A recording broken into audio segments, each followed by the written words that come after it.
Hello, everybody. Welcome inside the War Room alongside Chris Schroyer. I'm Shrikar Rajendran. Short little video for y'all today. We just wanted to kind of go over the state of what's going on with Arman Tsarukyan. I know a lot of people have kind of talked to me about what's happening with Arman, and we've had our discussions with our respective friends about what's going to happen with him. And we want to just put it in video form for y'all. We kind of meant for this video to come out last week, but we kind of fell behind with that. But we're going to put it out. We're going to put it out today for y'all. If you're new here, make sure you subscribe. Make sure you like the video. Do all that good stuff for us. Turn on the post notifications. That'll help a lot. Share the video. Do what you need to do. Socials down below right here. We still got our Houston predictions coming very, very soon. That'll be coming probably in the next couple of days that you guys are seeing this, depending on how fast editing is. But, you know, Chris is swift with it. So it'll come out soon. It'll be out on Tuesday. Today is, well, it is Tuesday. Well, it'll be out later today. Are you talking about this video or the picks video? This video. Oh, okay. When you see this video, it'll either be Tuesday late night or Wednesday, probably Wednesday morning. But we just want to talk about Arman, man. And Chris, I'll let you start with it because I know we both have an idea of who we want for his next matchup. But all indications are saying that he's going to stay at lightweight. We'll also talk about potentially his featherweight future if there is one later on in the video. But in terms of what's to come at 155 with Arman, what do you make of what's been going on? Obviously, he's kind of still in that doghouse, but do you think he's kind of crawled his way out of it, or is he just still stuck there?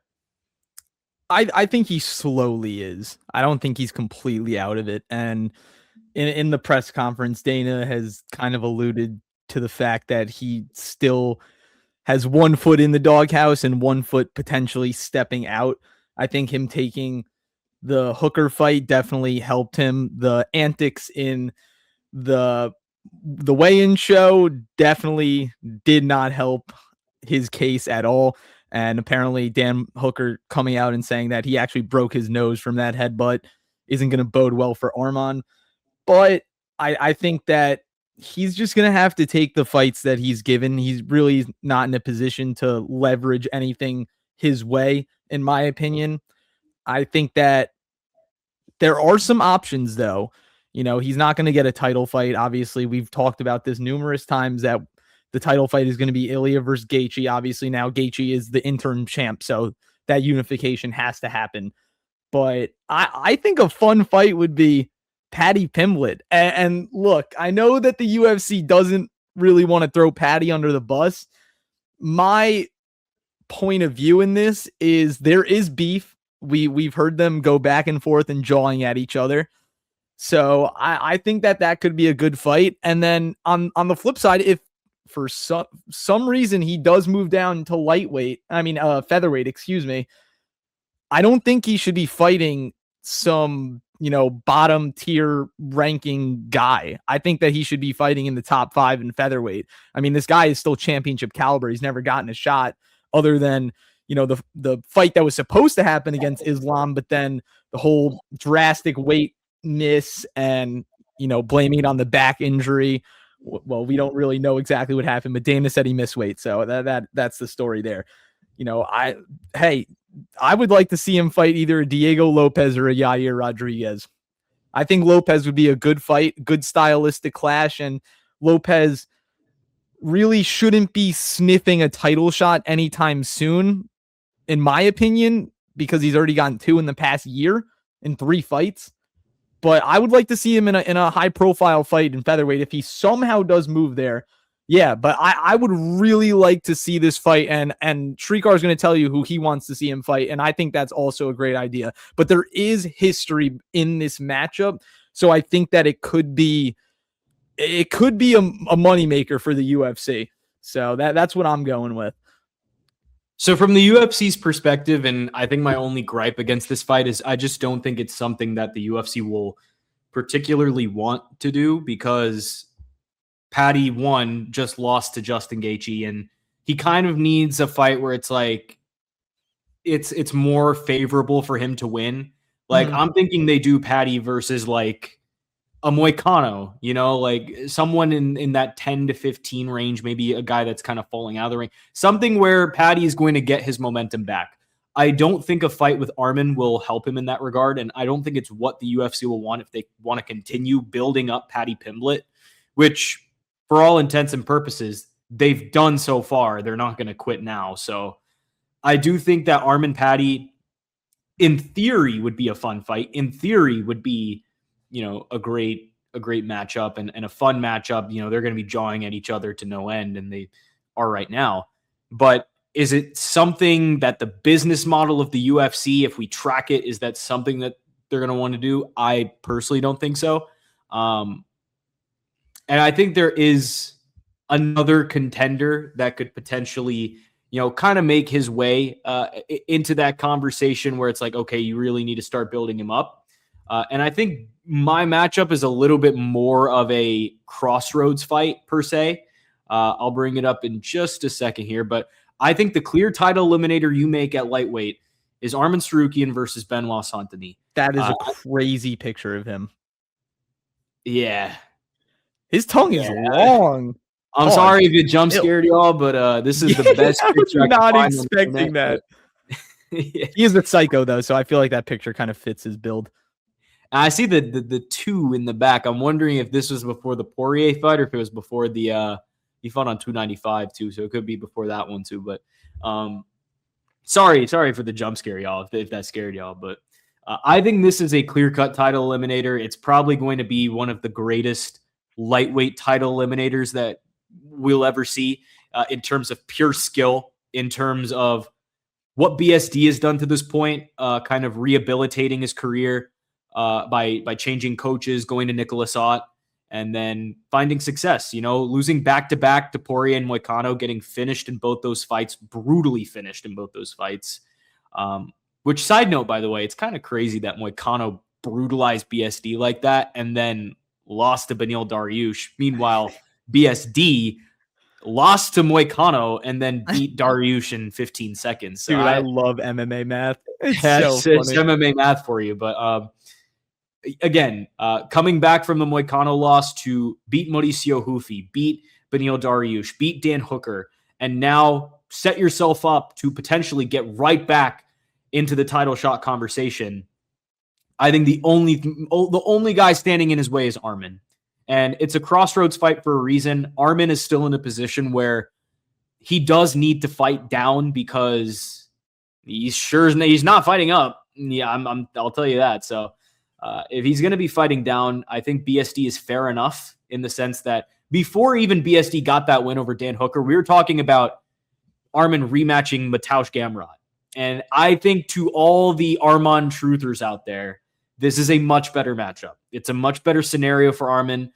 It is a tough fight, but what fight in this division isn't tough? And I'd argue it's just as tough for BSD as it is for Arman. So I think the skills that are going to be on display here when it comes to the wrestling of Arman versus, the wrestling of BSD, which has gotten better as his career has gone on, the striking of BSD, the way he pressures, the way he really puts opponents on the back foot. Will he be able to do that against Arman? And if he does, will he be able to do it to, as good success as he did to, a Dan Hooker or, any of these other guys?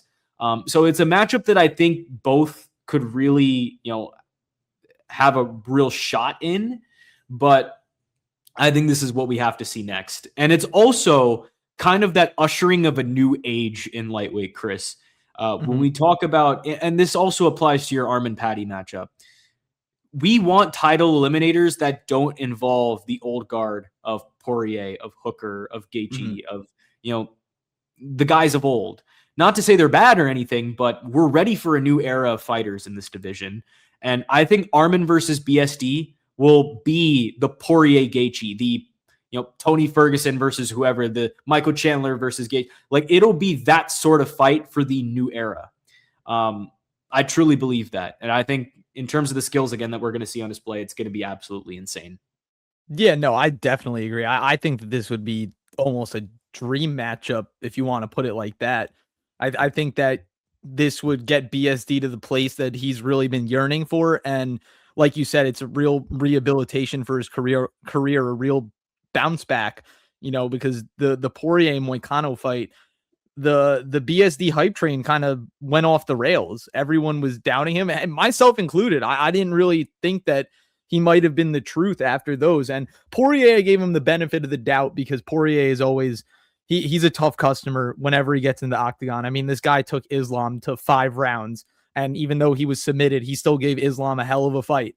And he goes to 5 rounds with Max Holloway in his last MMA fight in his career. I mean, this guy's always proven time and time again that he's extremely tough. And then the Moicano fight. I mean, Moicano, that's not a loss that you really want to take, especially at this point in Moicano's career. So that got me a little bit weary of BSD. But I'm glad you mentioned Gamrot, because I think that could also be a possibility. I mean, Arman's only lost to 2 people in the UFC, Islam Makhachev and Mateusz Gamrot, which is kind of crazy to think. And that was a long time ago. And in that fight, Arman was up 2 rounds to nothing, and he lost the last 3 rounds. So I think that would be a very interesting matchup now. It's not a matchup that makes sense in terms of rankings, because you have Gamrot, who just lost to Charles Oliveira. I think if Mateusz Gamrot beat Charles Oliveira in that, I think that this fight would make a lot more sense. But if you don't want to give Arman the benefit of the doubt because he's still in the doghouse, and you're trying to show him that you have control, and you don't even want to give him any leeway, or you don't even want to give him that much on the leash, I think that the Gamrot fight could interest me, even though it is a little bit further down than BSD. BSD right now, I believe, is sitting at number 5, and Gamrot is at number 7. Paddy's at number 6. So he's fighting in that 5 to 7 range, no matter what happens, in my opinion. Because obviously we have Oliveira at 3, Max Holloway at 4. They're already fighting. And like you said, he's not fighting up because Gaethje is the only fighter ahead of him at number 1. He's the interim champ, so he has to fight Ilya to unify the belt. I think that range is perfect for him. I think any 3 of those fighters I really wouldn't have a problem with. But the one that makes the most sense, I mean, if you want to go the money route, I think the Paddy Arman fight would sell a lot of tickets. People want to see beef get squashed in the octagon. People love a good hype up, and that would be a great promotion. And then if you want to see pure chaos and, a title eliminator like we always talk about, obviously I think BSD and Arman is the clear path for that.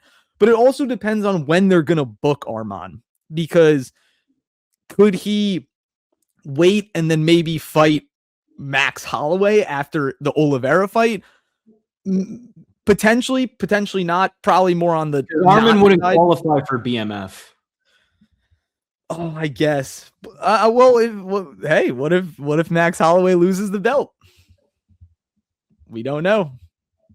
I know. I'm just trying to throw out some options, because there are a lot of options. I mean, it's very interesting. I would think about it this way. UFC Paris is always in September, right? Mm-hmm.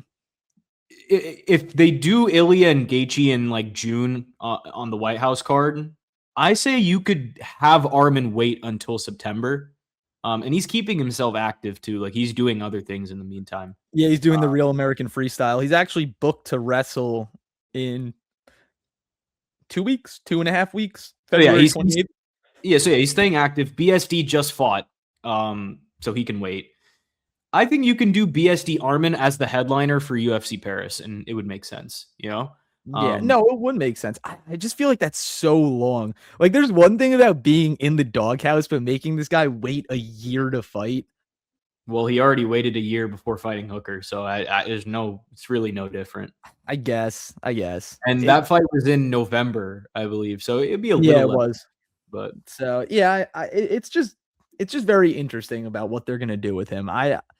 No one really knows. No one knows what the UFC is doing behind closed doors, or how they truly feel about Arman. Like, Dana's been letting us in on the fact that, he messed up and he's paying for it, which I think he is. That's why he's doing random side quests, going on streams and doing wrestling events, wrestling Shara Bullet, which, that's cool. Stay active, stay in shape. But I really do want to see this guy get back in the octagon. He's a very good fighter, and obviously the Hooker fight just happened, so he has been in the octagon. But I want to see him start getting opportunities to put himself back at the top. And yeah, you know what? Maybe the BSD fight might be that might be the fight to really cement himself as, all right, I'm next.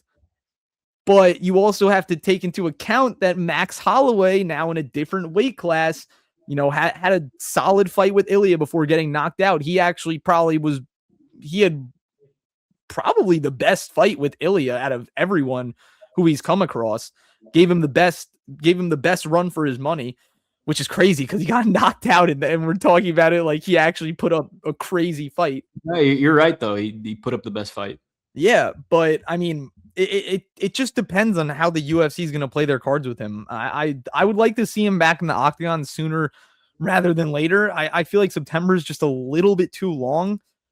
But if that's what they're going to do, hey, I mean, he kind of brought it on himself. So I really don't think there's anyone else to blame but Arman for this happening.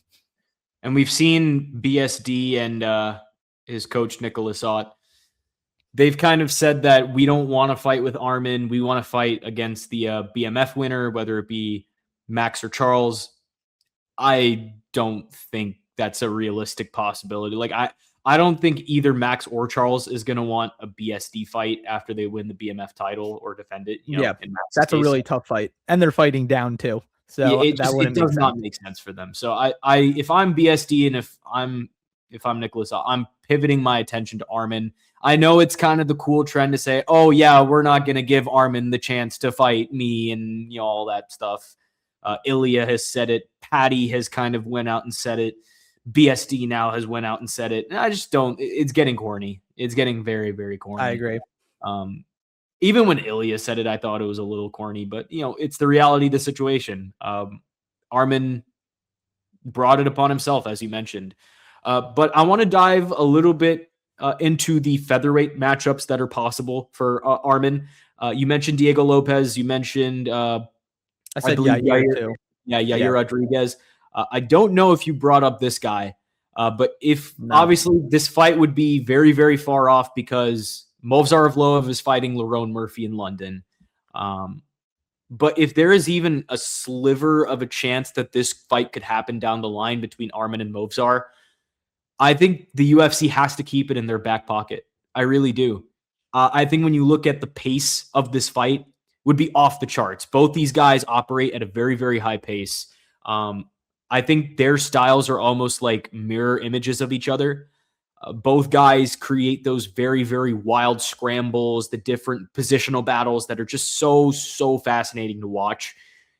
And it would make a lot of sense for Arman too, especially after what would be a brutal weight cut, because Movsar isn't exactly known for knocking people out. So if he was really going to make that cut all the way down to 145, you wouldn't want to put him against a power puncher. Like, I think Arman against Diego or against even a Yair, I don't know if I'd give him as much of a chance compared to if he fought Movsar, because Movsar wouldn't be able to knock him out. And if they were going to do this fight, definitely would be a 5-rounder. I think it would be a main event in a fight night.